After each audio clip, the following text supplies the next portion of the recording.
todos, estamos en un nuevo capítulo de Medicina de Mamá. Espero que estén disfrutando de todos los capítulos y de los que vendrán, porque tenemos muchas sorpresas para ustedes. Como dice Gema, estamos felices, contentas como siempre de iniciar un nuevo podcast, un nuevo capítulo para darles más información. Y recuerden, como siempre decimos al principio de cada podcast, que esto no reemplaza una consulta médica. Así que del tema que hablaremos hoy día, que es un tema súper frecuente, si tienen cualquier duda pueden preguntarlo, pero obviamente si es algo que nosotros no podamos resolver, es mejor que consulten con el médico que tengan a cargo de su paciente o de ustedes mismos. El tema de hoy día es un tema que todos, absolutamente todos, hemos tenido alguna vez en la vida. El tema de hoy es la tos. ¿Qué podemos decir de la tos, Gema? Yo creo que primero es la consulta más frecuente que nosotros tenemos. Nosotras somos broncopulmonares, además de pediatras, entonces el motivo de consulta es la tos. La tos en sus distintas etapas o tipos, ¿cierto? La tos aguda, cuando es un periodo de poco tiempo, días, a veces lamentablemente nos consultan con horas de tos, ahí es difícil saber a qué se debe. Y también cuando tenemos esta tos crónica, cuando ya lleva un paciente de más de un mes de tos de evolución. La tos sabemos que es una respuesta defensiva importante y necesaria de nuestro organismo. Exactamente. Por favor, no queremos que veamos la tos como algo malo. La tos es un signo de alarma. Es súper importante que la tos nos está avisando que nuestro organismo le está pasando algo. Entonces, el principal motivo de consulta es como, tengo tos, ¿quién me la puede quitar? Pero nosotros lo vemos al revés. Tiene tos, ¿qué es lo que está pasando? Y cómo lo podemos tratar en base a lo que sea. Como decíamos nosotras, ¿la tos es un amigo o enemigo? Buena pregunta. Un amigo. ¿Por qué es un amigo? Es un amigo porque, como dije, la tos nos está avisando que hay algo que está pasando en el organismo. Es el mecanismo, la alarma que nos está diciendo, vamos a investigar qué es lo que le está pasando a esta persona, y por eso es súper importante que consulten. Obviamente, dentro de las tos, cuando es una tos de pocas horas, obviamente hay que ver la evolución de esta tos. Hay que ir viendo qué va pasando en el transcurso de los días. Pero si van pasando 3, 4 días, la tos va siendo persistente y se acompaña de otros síntomas, es importante consultar. Por ejemplo, como dijimos anteriormente en otro capítulo, si se acompaña de fiebre, de compromiso del estado general y el niño ya lleva 1 o 2 días de tos, es importante consultar. Ahora, si ya lleva más de 2, 3 días y el niño o la persona está relativamente en buen estado general, también es motivo de consultar para saber qué es lo que está pasando. Una tos no menor, importante y de inicio súbito es la tos asociada al cuerpo extraño, ¿cierto? Niños puede estar jugando, por eso que siempre hay que supervisar a nuestros niños, no dejarlos jugar solos, sobre todo si están con piezas pequeñas que quepan fácilmente en su boca. Un niño que está jugando con, no sé, con masitas, o con las piezas de algún juego que son más pequeñas, y de repente, que estaba sano, que no estaba resfriado, que no tenía mocos, que no tenía fiebre, que no estaba decaído, que no tenía tos, y empieza a toser, hay que descartar que ese cuerpo extraño, esa masita, esa pieza del juego, se haya ido por la vía respiratoria, porque eso es una urgencia que debe ser retirada rápidamente a través de un procedimiento que se llama fibrobroncoscopía. Así que no dejen pasar esa tos. Y por eso también nos demuestra que esa tos es defensiva. Muchas veces esa tos, ese cuerpo extraño que se trabajó, sirve para tener tanta fuerza que la saca de la vía respiratoria y no se requiere este procedimiento médico. Me acordé de algo. Generalmente uno asocia el tema de los cuerpos extraños en la vía aérea a niños menores de 2 años, porque generalmente son los que empiezan a caminar y explorar el mundo y de repente se desaparecen en 2 y 3 segundos y la mamá le perdió 2 o 3 segundos la vista y después llegan como si nada, y generalmente son los que son más propensos a tener cuerpo extraño. Pero me acuerdo que hace 2 o 3 años atrás en el hospital me llegó un niño que la mamá decía que tenía claramente un inicio súbito de la tos. Que el niño un día había llegado del colegio tosiendo y que esa tos nunca más se le pasó. Y mi colega que la estaba viendo le hizo una radiografía de tórax. Y en la radiografía de tórax se veía que un pulmón estaba más grande que el otro. Entonces el niño era un niño de 8 años. Que yo le pregunté varias veces si el niño había tragado algo, si se había atorado, y negaba todo.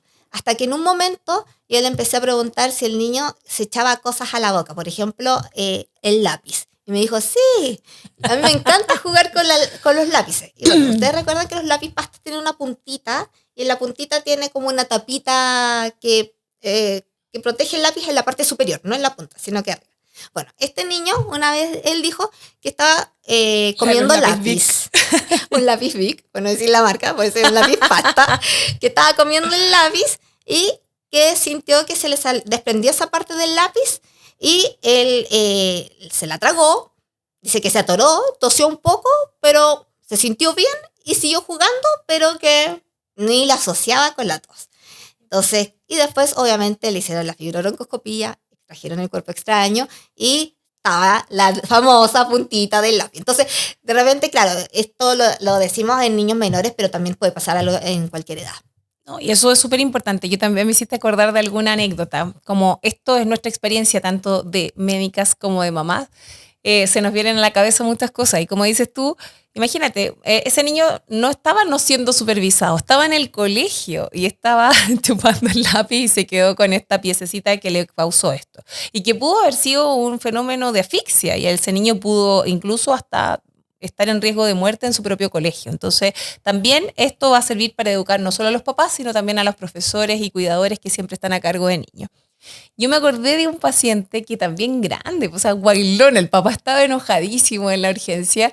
El chico, porque además sabía que sí se lo había tragado, era un chico que estaba jugando videojuegos y que se puso un alfiler de gancho en la boca y el cabro perdiendo dijo ¡ah! Y se lo tragó y quedó con el alfiler de gancho en el bronquio derecho, trasladándolo porque fue en un centro donde no hay fibrobroncoscopía a la clínica alemana, que era el único lugar de turno, así que la gracia del alfiler de gancho al papá le salió el ojo de la cara y estaba súper feliz y retando al guailón grande por hacer esas cosas de niño chico. Y otra anécdota que trabajaba yo en un hospital hace mucho tiempo y decía motivo de consulta, clásico que a uno le preguntan cuando llega a la urgencia, motivo de consulta, cuerpo extraño. Salimos volando los dos pediatras de turno porque dijimos aquí hay un niño asfixiado, va a entrar en paro o algo. No, el cuerpo extraño, la mamá le encontraba el cuerpo extraño, el niño era asimétrico, deforme. Y nosotros pensábamos que ese niño estaba asfixiado. Lo bueno era que no le pasaba nada grave al niño y la señora solo consideraba que su hijo bebé de 2 meses tenía un cuerpo extraño de raro, mala forma, por así decirlo. Bueno, son cosas que pasan en nuestra vida y día a día. Contar la historia, yo creo que tenemos 1500 anécdotas, pero volviendo al tema de la tos, tenemos una tos que es de inicio súbito. Obviamente esa tos de inicio súbito es siempre para consultar de urgencia, especialmente, independiente de la edad finalmente, ¿ya? Y más si uno le pregunta a un niño que ya puede expresar si tuvo algún episodio de atoro, porque eso nos va a estar hablando de que lo más probable es que haya un cuerpo extraño. Después ya tenemos las tos que son agudas. Dentro de esa, obviamente, la más frecuente es el resfriado. Por supuesto. No olvidemos que el resfriado lleva tos. La gente siempre piensa que lleva mocos o congestión nasal y nariz tapada, pero va asociada a la tos. El moco de este resfrío cae a la garganta y la tos lo expulsa. ¿Ven que nuevamente es nuestra amiga la tos? Está sacando esas secreciones para que podamos seguir respirando, no se forme un cuadro de mayor gravedad como una bronquitis o una neumonía. Bueno, también la tos puede ser un signo de neumonía, de infección respiratoria baja. Y también es una tos aguda. Así que dentro de eso las neumonias de distinto tipo que también hablamos en el capítulo anterior. Vamos ya un poquito a las tos que van durando más de 2-3 semanas, que son persistentes y que también es un motivo de consulta, que generalmente el tema es, doctor, mi hijo tose siempre. Ahí ya obviamente tenemos varios diagnósticos. Vamos con uno más. Bueno, dentro de los diagnósticos más importantes, ya 2 semanas, pensando en la contingencia, volvemos al micoplasma, ¿no es cierto? Que ha estado muy famoso y en la palestra no es una nueva bacteria como a veces se reportea, es una bacteria archiconocida, pero que provoca estas 2 semanas de tos. Por otro lado, también tenemos en esta época de primavera la rinitis alérgica. Que también hablamos de eso en nuestro primer podcast. ¿Qué más? La rinitis alérgica, que también puede producir esta tos persistente, que también puede ser dentro de esta en ciertos meses o también de todo el año. También tenemos, obviamente, nuestra querida asma. que es nuestro motivo de consulta también muy frecuente. Nos reímos porque los otros especialistas dicen que el asma es lo que nos da de comer.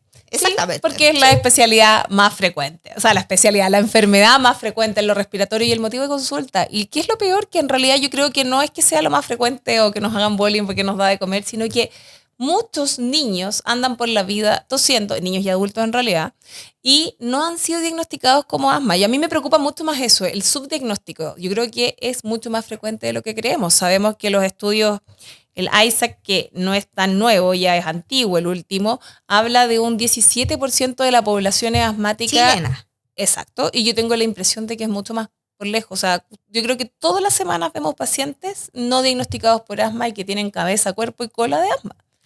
La tos crónica, tos de más de un mes de evolución o meses de evolución, tos que se acentúa con la actividad física, la tos de noche, la tos con la risa, la tos con el frío, que es un clásico. No, yo no toso nunca, pero cuando tomo helado me da tos. Eso también es una hiperreactividad de la vía respiratoria que lo más probable es que ya tenga el asma o la vaya a desarrollar en el camino, ¿verdad? Sí, ¿Qué otra tos crónica hay? Y por eso, también terminando el tema del asma, es súper importante que la tos crónica siempre nos habla de algo, entonces no normalicemos la tos. Un niño normal, un niño sano que no tiene una hiperreactividad bronquial, que no es asmático, no tose. O sea, si tiene tos es porque tiene algo más. Y siguiendo con tu pregunta... No subestimarla, como dices.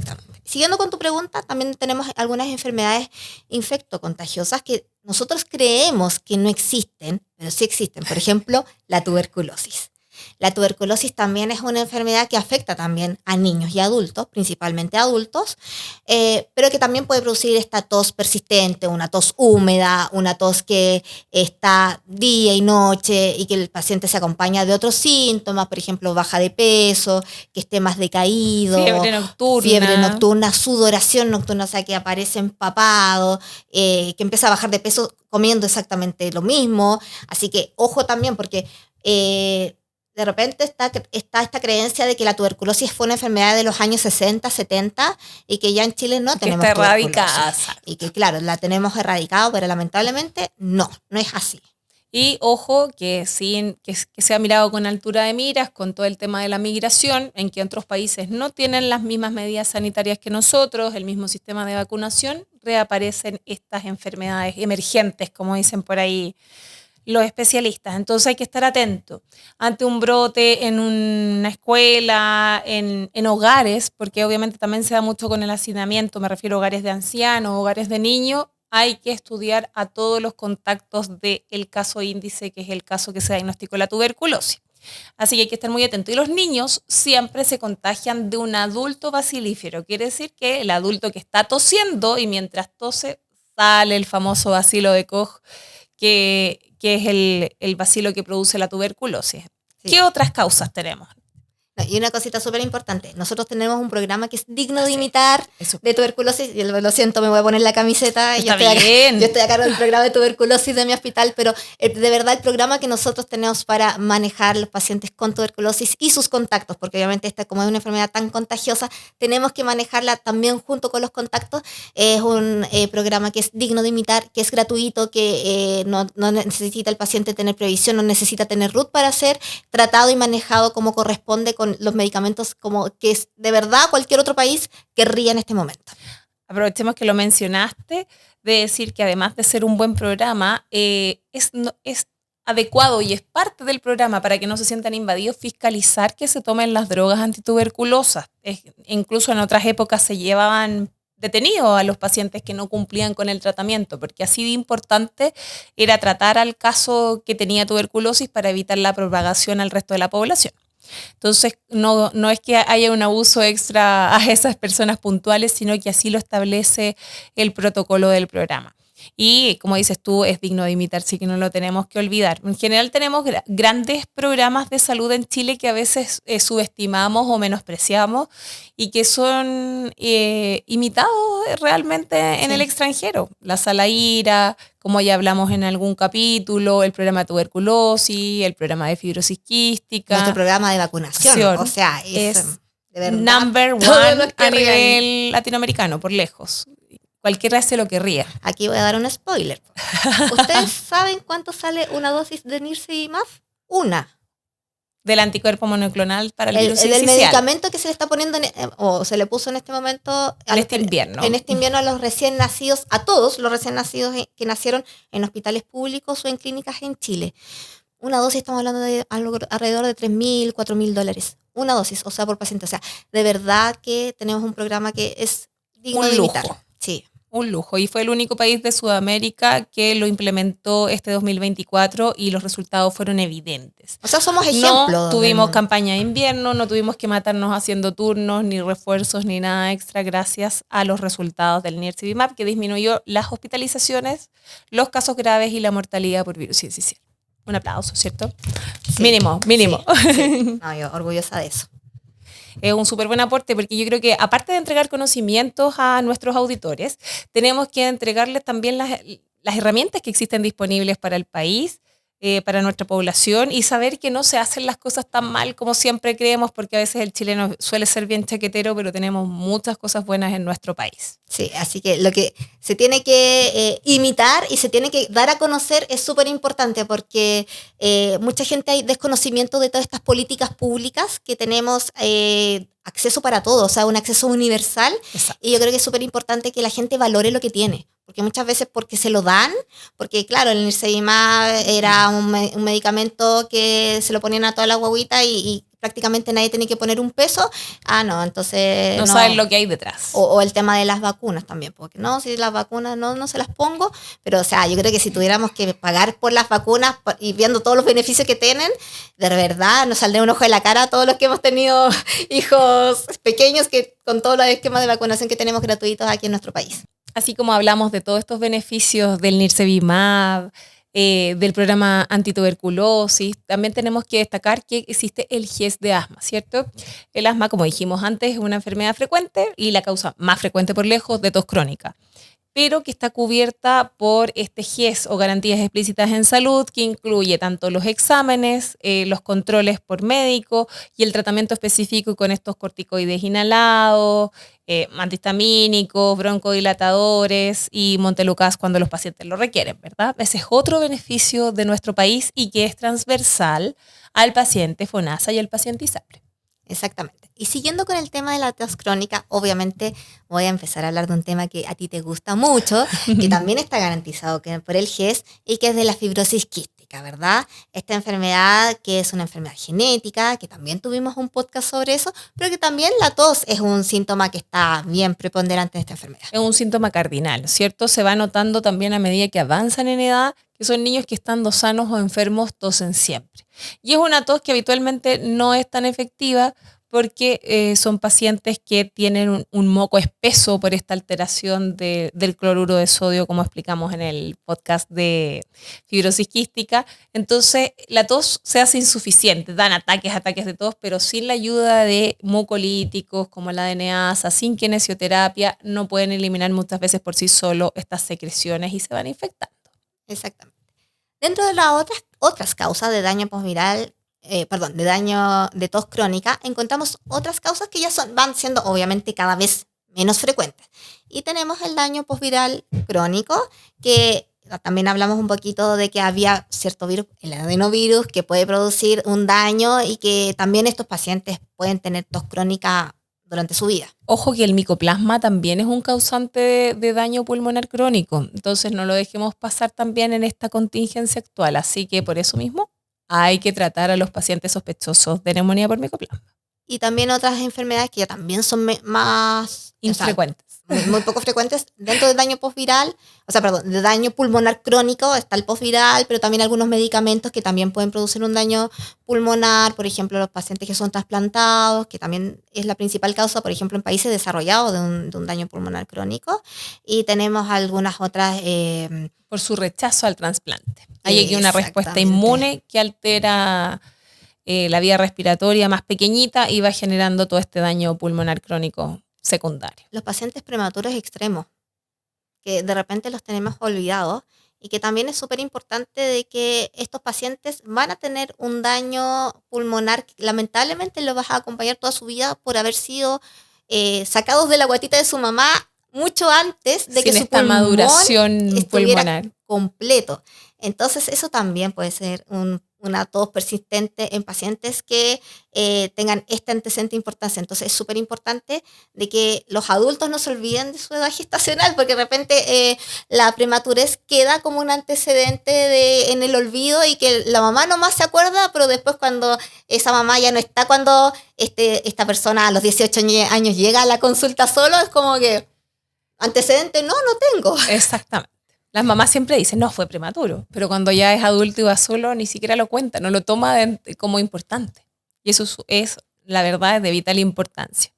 Sobre todo si se asocia a algo que a mí en lo personal no me gusta nada y como todo el mundo sabe, soy declarada antitabaco. El tabaco asociado a la prematurez o a cualquier otro factor de riesgo de tener un pulmón más pequeño o una función pulmonar deteriorada va a generar EPOC. Y el tabaco por sí solo va a generar tos crónica en el fumador, o sea, muchas veces no es asma, sino que es alguien que fuma.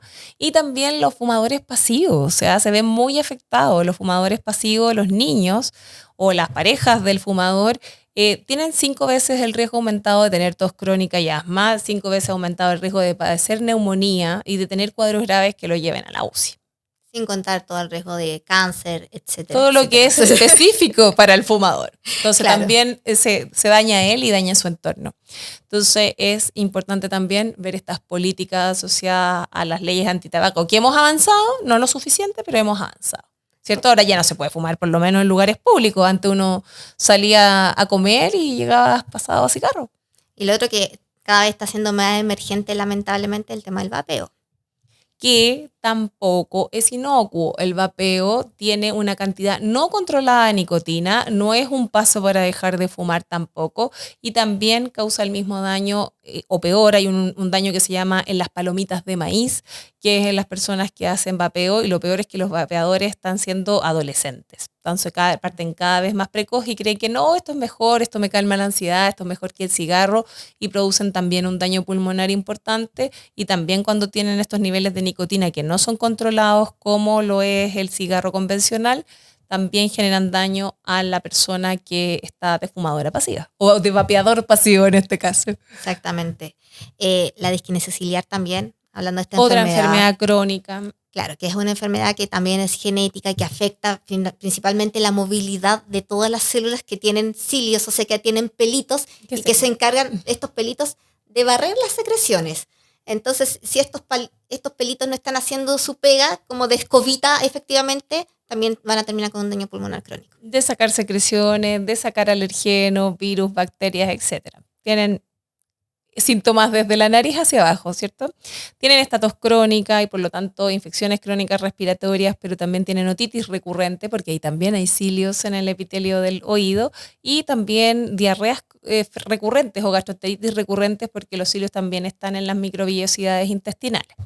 Así que tenemos una amplia y variada gama de posibilidades ante la tos. Por lo tanto, tampoco consultar en la tos del minuto 1, excepto que sospechemos un cuerpo extraño, por supuesto, que eso lo podemos aclarar con la historia del fenómeno asfíctico, con la radiografía de tórax y obviamente si el paciente lo puede decir, con el antecedente claro de la ingesta de un cuerpo extraño. Y más adelante todo requiere tratamiento y estudio, así que siempre consultar ante la tos de cualquier tipo. Y la pregunta, sí que ya dijimos que no era enemiga, sino que es más bien amiga.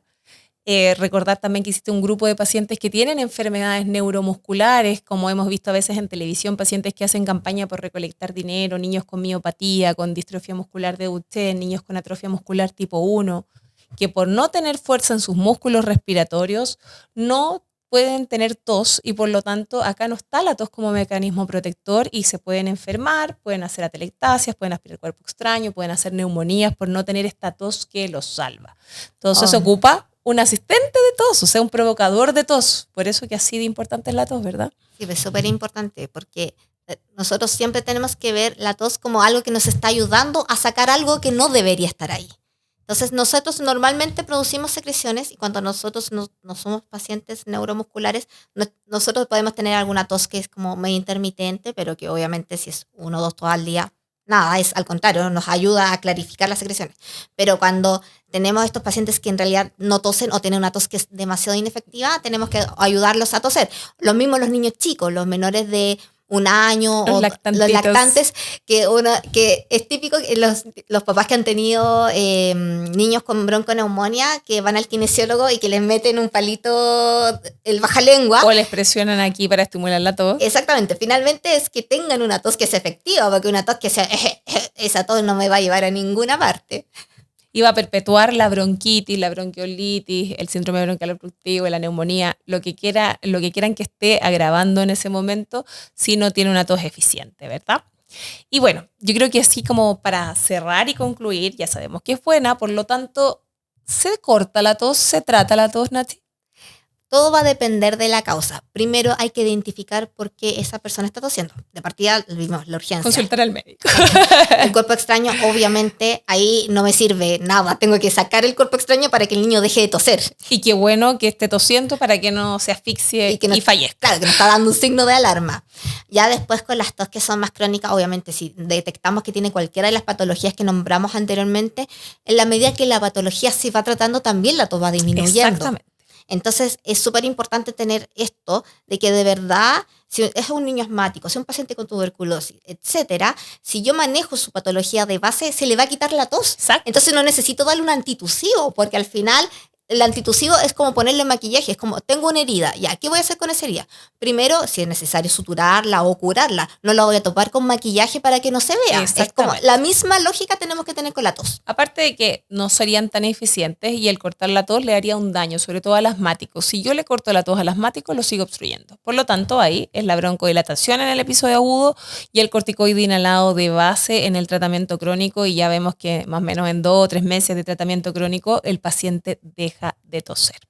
¿Y cuál es el único antitusivo natural que conocemos y que está demostrado por la evidencia científica? Ojo ahí. Sí, ojo con el tema de que cuando las mamás de repente llegan a decir, ya, pero mi hijo está resfriado, ¿ya? Lo examinamos, no tiene nada complicado, el niño se ve en excelente estado general, me dice, me molesta que tose tanto. El único como remedio que está catalogado y con evidencia científica para cortar la tos es la miel. Pero ojo con la edad, ¿ya? Hay que tener ciertas precauciones. Porque, por ejemplo, en niños menores de 2 años no se puede usar por el riesgo de botulismo, ¿ya? Que es una enfermedad que afecta los músculos y puede producir una parálisis muscular. Entonces, hay que tener también ojo y precaución con la edad, que en pacientes mayores de 2 años y que tampoco no sean alérgicos, ni un problema. Exacto, que no sean alérgicos a la miel, que les guste, y lo otro que es no menor, recordemos que la miel tiene mucho azúcar, por lo tanto también por eso también es en mayores de 2 años, para evitar el riesgo también de caries y de situaciones secundarias al exceso de azúcar. Bueno, yo creo que el tema de tos da para muchas cosas. También vamos a estar atentos a lo que nos puedan decir nuestros seguidores y nuestros auditores y qué cosas quieren saber. Pero que les quede claro que requiere de una consulta médica, de un examen físico para saber si está obstruido o no está obstruido. Una causa muy frecuente es la descarga de los mocos que cae a la garganta, así que el lavado nasal es fundamental también para el manejo de estas secreciones, el tratamiento específico de cada enfermedad crónica. Y obviamente si se necesitan exámenes complementarios como la radiografía de tórax o visualizar la vía respiratoria, eso se practica, pero si no consultamos no sabemos por qué es la tos y no andamos tratando con todas estas recetas populares de la abuela, de la vecina. No, los medicamentos no se comparten, así que ustedes consulten antes de decidir o de saber qué hacer con su tos. Los invitamos a un próximo capítulo de Medicina de Mamá.